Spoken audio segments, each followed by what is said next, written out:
This is DTY Talks, Doctors to You Talks, and we are catching up with Dr. Ernest Brown. We're actually going to hop in the car and take a ride with him, and I'm going to hit record so you can hear everything that we talk about on this car ride. It's about a 30-minute car ride, and he talks about some really, really interesting things, so let's go. So let's dive right into it. You're the founder of Doctors to You, a house called medical provider. What was your motivation for starting this organization, this company, this mission, as you call it? What made you say we need a change in the way medical service is provided, and I'm going to start it right here in D.C.? I really want it to be an entirely different experience. I want it to be something outside of what has been created by others who don't even care for people. Mm-hmm.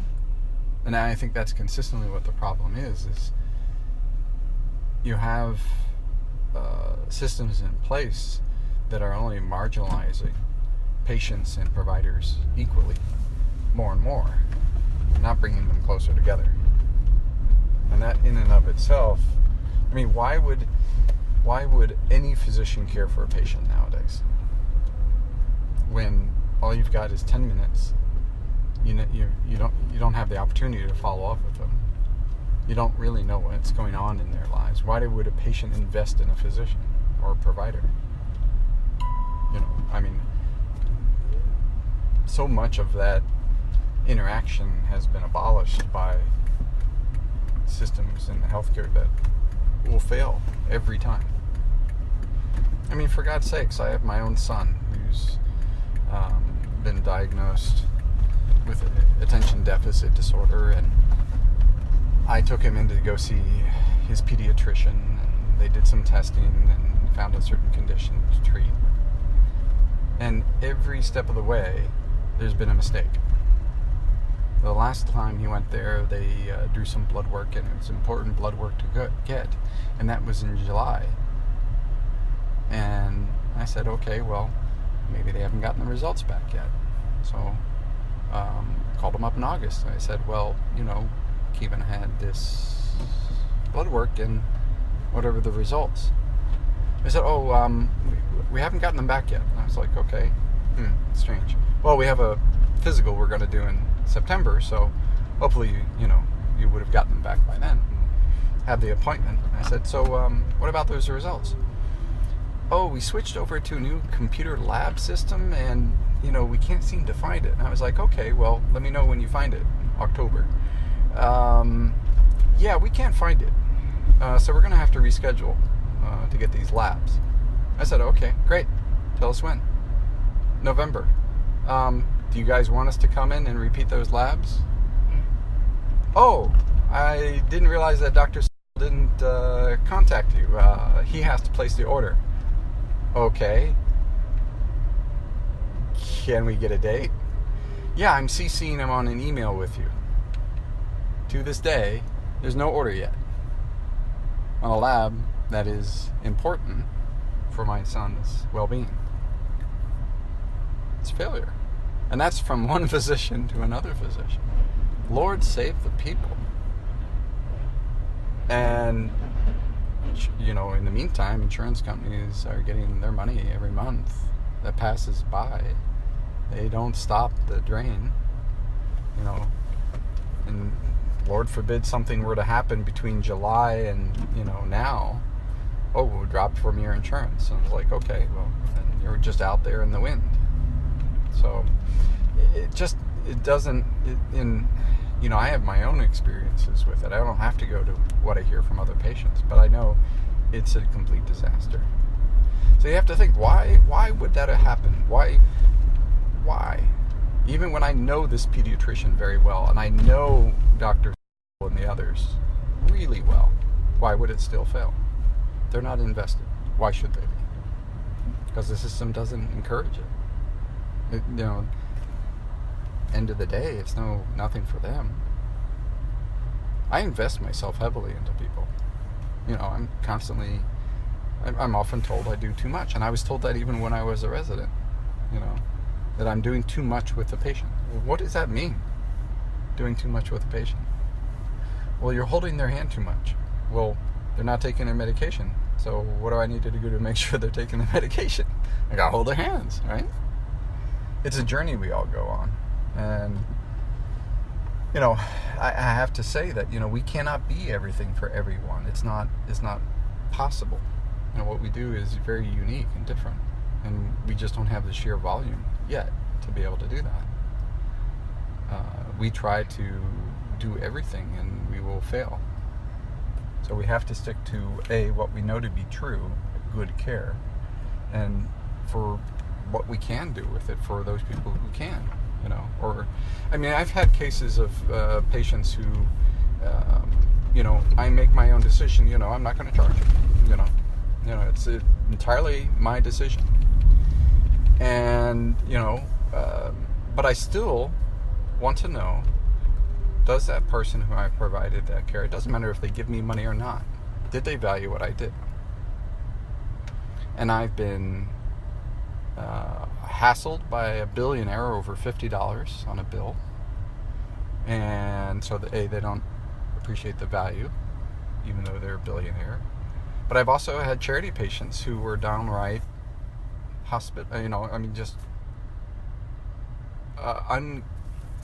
uncharacteristically hostile with the care that I provided, and that kind of surprised me too.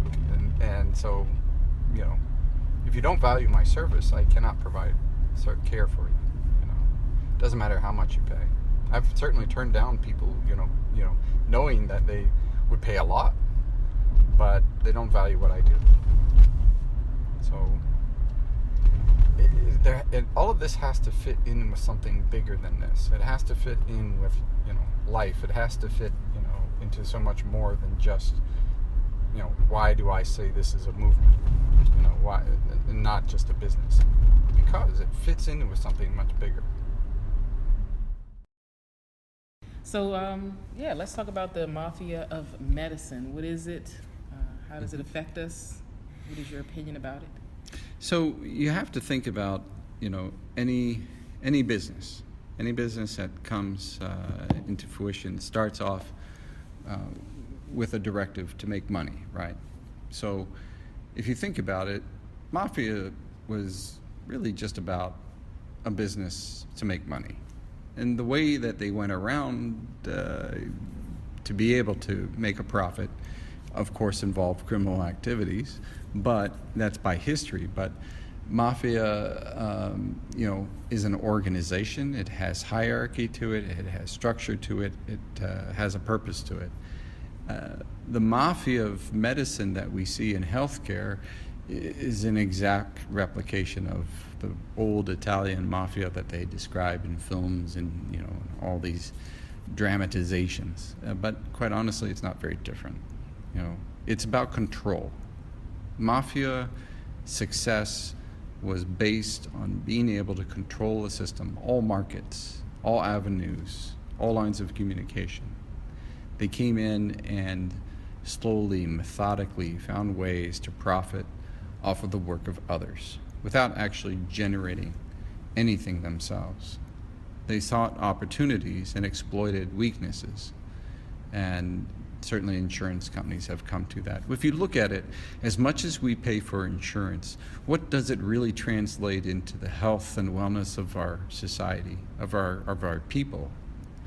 If you really want to look at the impact, it's not there. It's all based on commodity of fear. It's generating more business for themselves and not helping the American people to really focus on their own health and wellness. It's a crutch that really we can just cast aside if we just take enough time to really try to focus on what all of this is. The mafia of medicine is very clear. It's there for profit. It's not for people. And it's there to control every aspect by which they can make a profit. So explain exactly how it works. Well, just like you would see, you're a store owner down the street, and somebody comes in one day with a bunch of other goons and starts knocking things over, and he says, "Hey, You want some protection, right? And you just got to pay a little bit every month. Well, insurance companies, health insurance companies, and institution of medicine has put a stranglehold. It controls all avenues of how medicine is practiced, and it's done it one storefront at a time. It's not like this just cropped up overnight. This has been happening over the course of decades. Look, older people do understand what it used to be, what medicine was, and that connection between doctors and their communities and everything. All of that is just ancient history, but people can't ever see that happening again because of the control insurance has had. What this translates to is that a physician can't practice medicine under the guise of insurance. They don't practice medicine. The insurance companies practice medicine. They dictate the care that patients receive. They determine what medications. Oh no, you need a prior authorization for this. Well, yeah, you need a referral to go see another doctor. And no, well, we don't want you to go to that doctor. We want you to go to this doctor because, honestly, it's the mafia.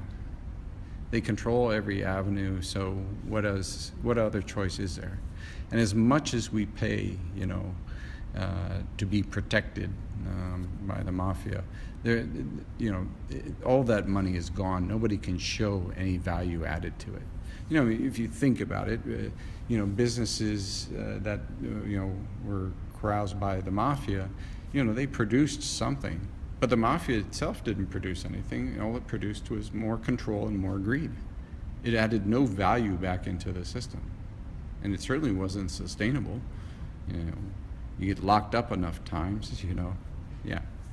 I think that it has to come to a point where people open their eyes and see what is really happening and stop, tune in, turn on, and drop out of what healthcare, the business of healthcare, has become under the control of insurance companies.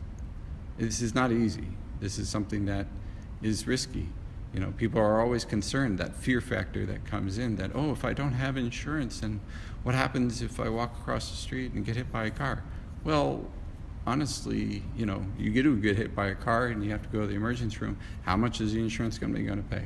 I don't know. Oh, you went to the wrong hospital. Oh, wait a minute, you didn't call. You were supposed to go to a special hospital where that insurance actually participates. Okay, I think people, I think people in the general public already know this, but it's gotten so far out of hand that people can't even think of it being anything different. It's easy to complain about things. It's hard to fix them. The best way, in my opinion, to fix them is just let it all burn and start from scratch. So even on that note, what can a consumer do in the meantime? A regular civilian is? Well, I think that the public should focus on those things which we know have value to our country and to our individuals, and that is to focus on prevention. I think more needs to be done. If you can prevent a lot of these chronic conditions from ever happening, then the dependency on medications, dependence on seeing one physician and then another, that grip, that stranglehold is loosened. Then the other part is for consumers to really invest in themselves, not invest by giving their money to insurance companies, but to really invest in their own health and wellness. I think, if you give all this money to insurance companies, you'll never see it again. So I think people should save money aside specifically for their own health. People save up for a house, people save up for education. There has to be some part of that where people understand that they are investing in themselves. When you do that, then it's more empowering. You make decisions. And I think more consumers will start to see the benefit of investing in themselves so that they have money set aside for those medical needs, and they can focus on insurance that is really going to be more effective for them. And I think I can't give you a straightforward answer about what insurance that would be, because the stranglehold that insurance companies have now, there is no options. It used to be catastrophic insurance that you could get. They abolished that because insurance companies realized that, well, if people don't want to pay a high premium, we're going to lose money, and that's not going to, they only get a catastrophic, we're not going to be getting as much. So I think people need to be, I think people need to push, I think people need to advocate, I think they need to invest in themselves and in their communities. And I think you need to open your eyes. In general, we know that the house call doctor is an old concept that's coming back. And how do you fit into that new house call concept? Yeah. No, there has been a lot more that's been presented for the return of house calls, but I take it with a huge, amount of skepticism, because what I see is, everyone's scrambling for new ventures in healthcare to invest in, and one of the oldest practices, which is the house call, is pretty much the last one. When you look at healthcare itself, they've locked in on urgent cares. They've certainly taken control of all hospitals. Every avenue of every aspect of medicine is controlled by the mafia, essentially. And house calls is one of those last vestiges where, you can actually still survive as an independent.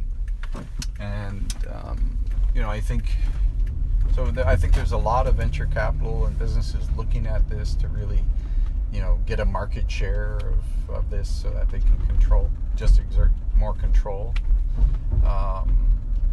I do think there are certain aspects of way technology has helped to allow us to get out of the brick and mortar practices so that we're not stuck in a box.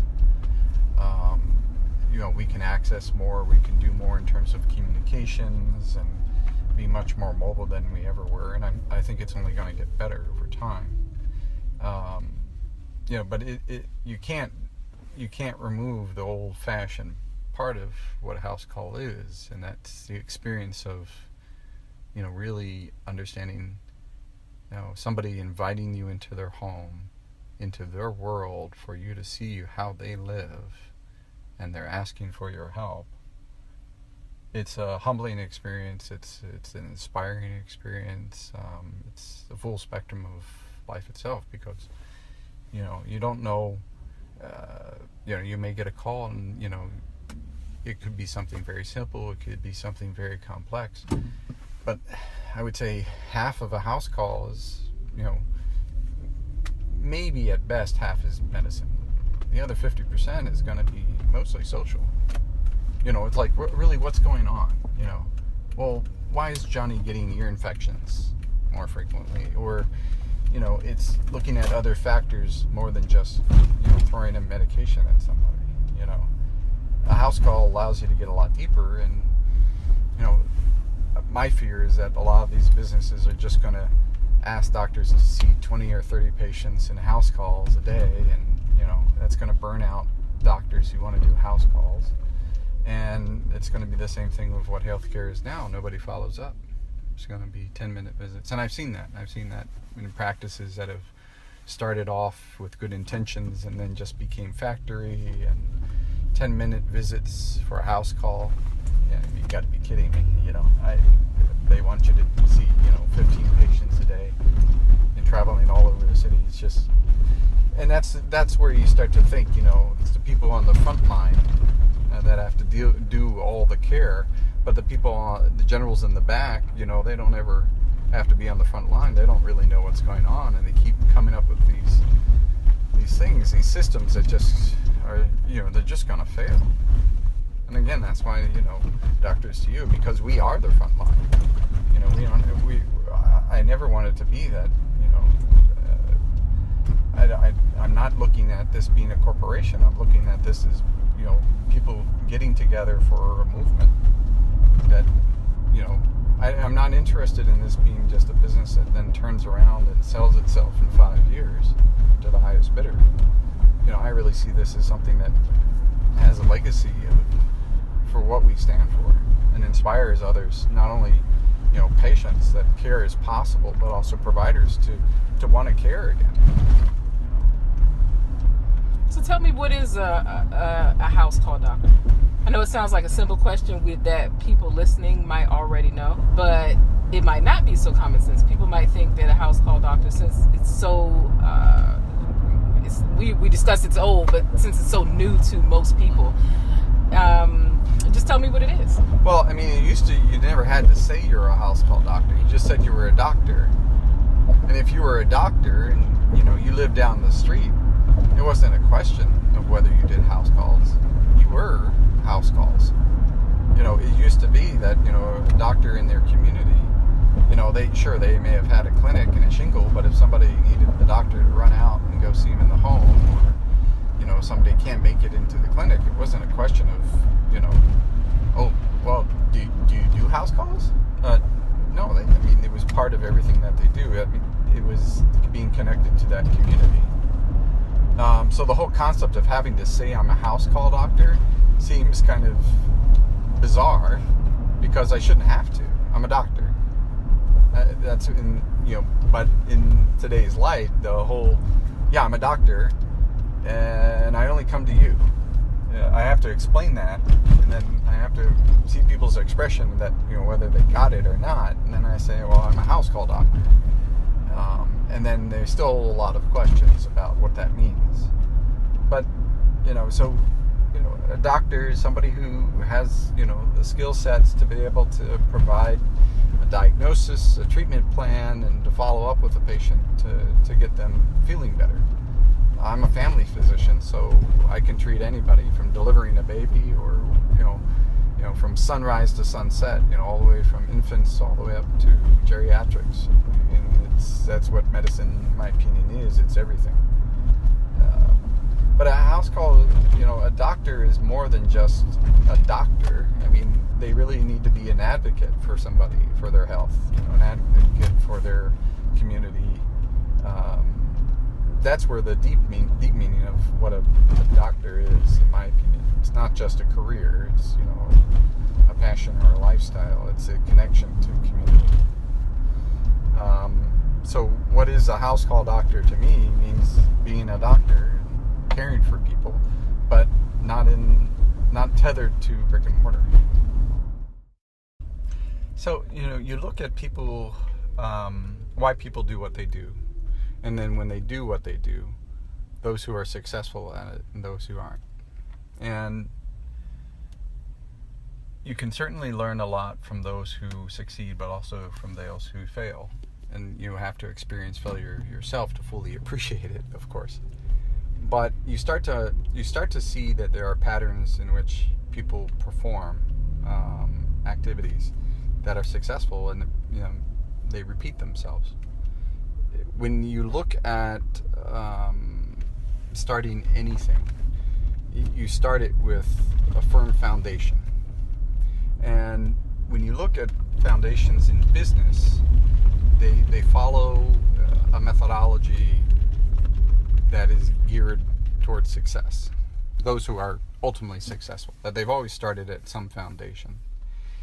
That is something that I strongly believe, that there is certainly merits for how businesses operate, how they form themselves, how they govern themselves. It makes good sense. What doesn't make good sense to me is when a business is just a business. It's not something more. I mean, any activity you're engaged in, the biggest thing for me is why. And if you start with the why, everything else propagates from that. The why is where the sense of a movement comes in. Certainly business makes good sense. You could start a business, do this, but it's the nagging why do this that leads to steer this towards this being more than a business, but a movement. And the reason why is what we know of healthcare now, and healthcare being health care is a terminology which is more useful for the description of a business than medicine. And I think we have enough evidence now that is blaringly obvious that healthcare is not medicine, that healthcare is an industry, and medicine fits in a pathological state under the umbrella of healthcare here in the United States. The why is it like this? Then the question is, well, what else can it be? And what's going to potentially be the thing that can turn it in the opposite direction? And I have certainly myself tried to work in systems that are currently existing to nudge them or move them in a direction so that we can come back to more of why we're doing this.